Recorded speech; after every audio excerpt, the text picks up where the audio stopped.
What up, world? It's Machiavelli Ruffin back with another reaction, y'all. To be continued.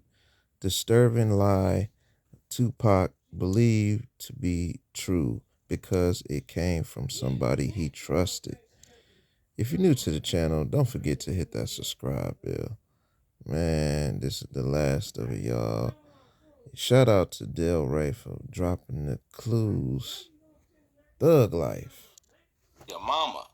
He basically goes into in the song. He says, I was looking for a father. He was gone. You know, um, and when he talked about that, it's like, wow. You know, at that time she knew, and Afeni had said that was one of her favorite songs that Tupac had wrote. So I was wondering, like, well, wow, how did that affect her? When she heard Tupac actually rap about that. He said, they say I'm wrong and I'm heartless, but all along I was looking for a father and he was gone. You know, So I think that was the part that really hit me with that letter. Um, yeah, yeah, and that she had told him that and never told him the truth. And the only way that his father was able to really get in touch with him, most people would say to themselves, they say, well, he could have got at Tupac, he could have did this, he could have did that. And the fact of the matter is that he was trying to get at Tupac, but people were giving him the runaround. You know what I mean? And for whatever reason that was between Tupac's father, Billy Garland, and Afeni for whatever their situation was, which I'm not really privy to as to why she felt that way and didn't want him around and so on and so forth. So, but yeah, but he told me that hey, they got together and Tupac told him that he loved him and they rekindled their relationship. But the biggest part was the fact that on that death certificate, um, she had put after Mr. Garland was in Vegas. Mr. Garland was at the hospital. Mr. Garland was at Jasmine's guy's house, and actually, he told me that he had spent time with her in Vegas, and they were staying at the I think it was the Golden Nugget, staying at the same hotel. And but when Tupac passed, she actually put on the death certificate that his father had passed away. So So why do you think Afeni lied to Tupac about his dad being dead? I think it was because of um, some disenchantment that they might have had. You know what I mean?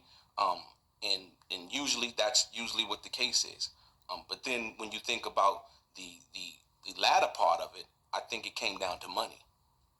I think it actually came down to money.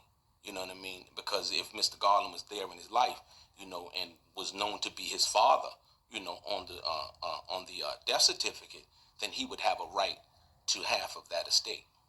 And Tupac, he found out that his dad was alive while he was in the hospital?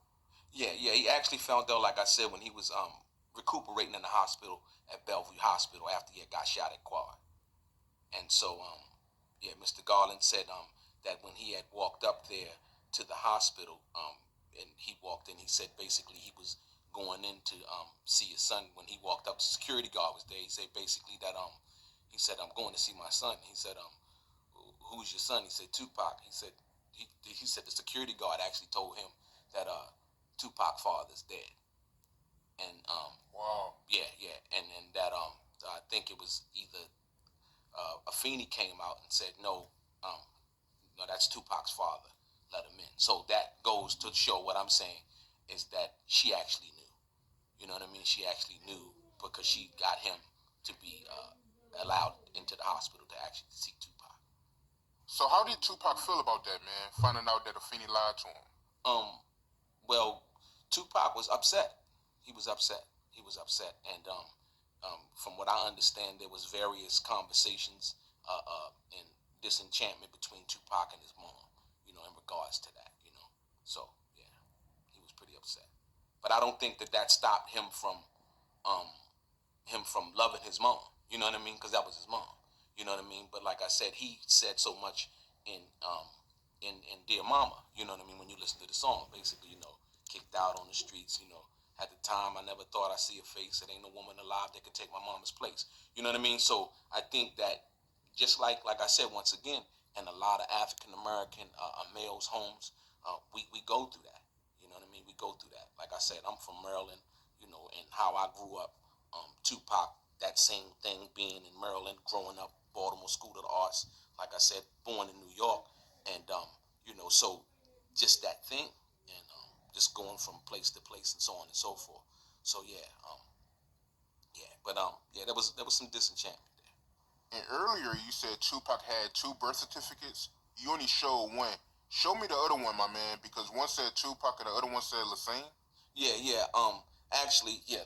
Check it out. This one right here. This is the one that says that has Tupac